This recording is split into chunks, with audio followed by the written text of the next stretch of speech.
Thanks, darling. Should be seeing my screen any moment now. There we go. Let's click that off there.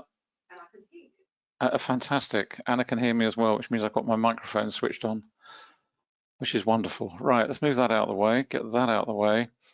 I've got the Aussie Swiss here, but I just want to move over onto the tick charts for a moment, if I may. There we go, because there's a nice, a really nice little move developed on CAD Yen. And it, in a kind of way, it does answer a question Tony asked earlier on about, well, you know, markets are volatile. Do I trade this time frame or do I trade a slower time frame? It depends on your approach to the market, whether you're more comfortable trading intraday as a scalping trader. As Anna said, you know, we know a lot of traders, they'll scalp for a few ticks in certain markets. That's their business. They trade hundreds of times a day, literally, in, out, all day long. It may suit you, it may not. But the one thing that you will have to tease out from all this is really what is your preferred style, because as Anna said, the slower time frames will always carry more weight because they have time in them. So anything to do with a slower time frame chart, whether you're looking at support and resistance, whether you're looking at reversals, whether you're looking at trends, that will always carry more weight, because it has the component of time. If you're on a 1 minute chart, it will have less weight. If you're on a 5 minute chart, it will have more weight, and so on and so forth up the time frames. So I've just picked this one up because it's a nice example. It's been developing nicely. You see it nicely on the tick charts. Tick charts are exactly the same as in context, at any rate, in terms of a Renko chart. They are independent of time. So you see momentum, you see the speed of the move. I've actually got a 15-second time frame up here just alongside, just to give me context in terms of a time frame.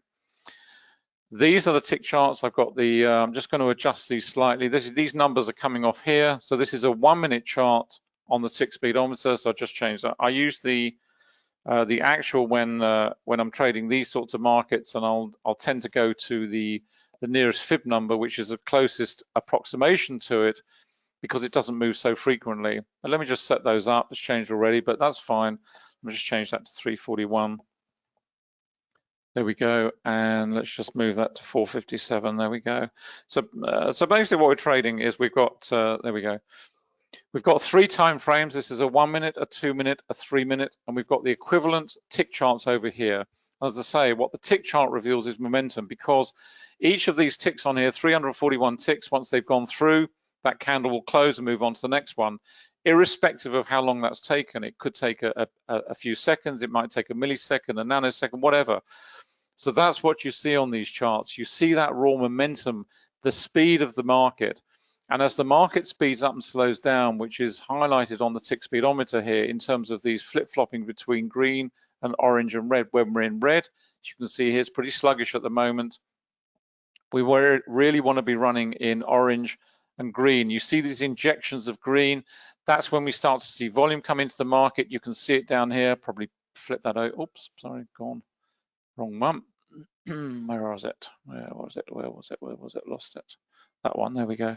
Just pop that up full size. There we go. You can see it easier. And what we're looking at here is a 3 minute chart. You can see the injections of volume, the activity, the participation as it comes in. Then you see the rise in volume. We've got a big spike in volume here under this candle. So we've got a nice widespread candle, lots of volume going into it. Market's gone back into its shell a little bit, but that's what we're seeing. We're seeing that injection there. Nice move up on that particular candle. So basically it's a blend. We're looking at a blend between volume price analysis over here on the left-hand side and applying that methodology, and then trading the market in terms of tick activity from a momentum perspective. And this has been a nice little reversal opportunity. Come off the bottom here, we're now developing a nice trend. You can see the trend monitor is working nicely, keeping us in the trade. If we skim over onto the 15-second here, what have we got? We've got a volatility candle trigger, so we're expecting some price congestion to develop, which is what it's doing. It's reversed into the spread of that candle. So it gives you another reason as to why that particular market has paused. It's all about pulling all these little bits and pieces of the jigsaw puzzle together. You can start to see now we're moving up into a little bit greater participation. We've moved out of the red phases. We're moving into orange now. That is the average, the norm, if you will. where the market is ticking along at a decent speed. There's not huge injections, but that's fine. We're flip-flopping a little bit of a slowdown. It will change quite a lot, but we really want to be trading in primarily orange and green. If we're trading too slow, then the market is sluggish, lacking participation. As it picks up in terms of volume and participation, it will move back into green and more predominantly in terms of orange. We're still trading inside the spread of this candle. So until we break above something like 45 here, 46 at the top, then that is going to continue. And if you were trading that, and maybe I've said this many times before, it's a question we get asked a lot about the volatility trigger, and I've actually got some examples over on the right hand side. I'll pull those over in a minute. What do I do if I get a volatility trigger and I've got a position in the market? Well, if you're long, in this example, if you're long and that comes in, my simple suggestion is that you close out. You take your money off the table, either partly or in total. If you're trading multiple lots, then take most of it off, leave some to run, or you might close the whole position. Because do you actually want to sit through this congestion? Or are you happy to wait? If you're prepared to wait, but 99 times out of 100, I'll take the position off the table, get out of the market, sit and wait. If it breaks to the upside, that's fine. I just jump back in again. If it's a full-blown reversal, I've lost nothing. I've banked my profit and I'm out. If you're in a loss situation and you get one of these, it's a more tricky situation because you have to make a decision. If it's gone against me, it is going to worsen. What am I going to do? You have to make a decision one way or the other, but at least you know for a fact you've got volatility. You have a rough idea what to expect. You're either going to see extended congestion or you're going to see continuation. Now, in this example, we've seen the congestion develop. It's sat in there. We're fortunate if we didn't close out or maybe only took a part position off the table. We're quite happy now because we're starting to see that break higher again. We've gone through the high of that candle, got decent volume under here, not huge, it's okay. We've got a lot of support underneath here. We've got the volume point of control. We've got 2 levels of very strong platform of support here. This is on the accumulation distribution indicator, where these levels, you can see them, they thicken up every time it's tested and retested and holds. It's a little bit like, what's the cartoon character whose name I can never remember? Someone help me, about spinach. Popeye. I've got a mental block about it, but there we go. That's what happens. Popeye eats his spinach and his muscles expand. It's pretty much the same with the accumulation distribution. It doesn't eat spinach, obviously, but every time it's tested and retested, it thickens up, and so becomes an increased level of either support or resistance. So that one's ticking along nicely. Let's just head back over onto the time-based charts, where I've got the Aussie Swiss.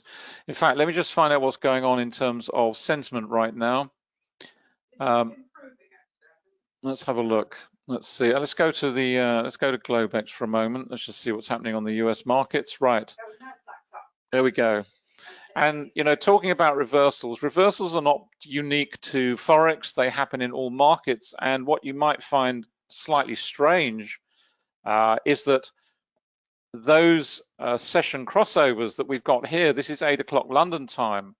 We've got a reversal going on in an unrelated market to Forex. This is on Globex. These are US indices trading pretty much 24/7 on an electronic exchange. And yet we see a similar sort of effect coming in. Let's just pop up any one of these, doesn't really matter which. This is on the Dow, this is the YM. This is the European Open at 7 o'clock, all pretty gloomy stuff. Oh, the market's, blah, blah, blah, terrible. Selling off. Why is it selling off? Well, 26 different reasons, I'm sure. And then as we move through to 8 o'clock London time, what happens? Ping, off we go, and we get a nice full-blown reversal. And that is purely based on a session crossover. It's nothing to do with anything else. It's not to do with some fundamental news. It's not to do with politics. It's just simply the fact that we've seen a reversal. We've seen a move through from one major trading session into another, and in what you would think as a forex trader is an unrelated market. And it really does explain that if you're going to trade forex successfully, you have to understand the relational aspect, because if you don't, you'll get cut to ribbons time and time and time again. You know, session crossover is a tiny part of what we teach. You've got things like the London fix. You know, it's another classic point at which you're going to see a lot of volatility and a lot of racking about and a lot of position fake orders coming into the market, and a lot of traders and institutions squaring off their markets at that particular point to fix the price. So I just wanted to make the point, that's what's going on right now in terms of sentiment. So let's go back onto the currency strength indicator for a moment, just see how that's all shaping up. This is on, I've got the 3, the 5, the, I'm not sure what that one is in the middle there. Should be the 10. Yeah, that's the 10, and that's the 15. Sorry, darling. Okay. Okay, let me, do you want to pass back to you, yeah? Yeah. Okay, let me pass back to Anna. Just very quickly skim through here. What have we got? We've got the yen setting up down here, selling off, selling off, selling off here, and selling off here. And the CAD yen we were looking at over on the tick charts. That's the reason it moved nicely. Nice strong move here. Nice strong move here. Starting to kick up here. Not so much of a move on 10, and pretty well developed over on 15. So really going back to what Tony's question was, you know, where do I focus? You have to focus at, you know, one end or the other. Am I an intraday? Am I scalping? And am I on the 3-minute, 4-minute, 5-minute? Is that my preferred modus operandi? Or am I more comfortable trading the 30-minute, the 60-minute, the 4-hour, whatever, because that smooths out some of the volatility? Let me pass back to Anna.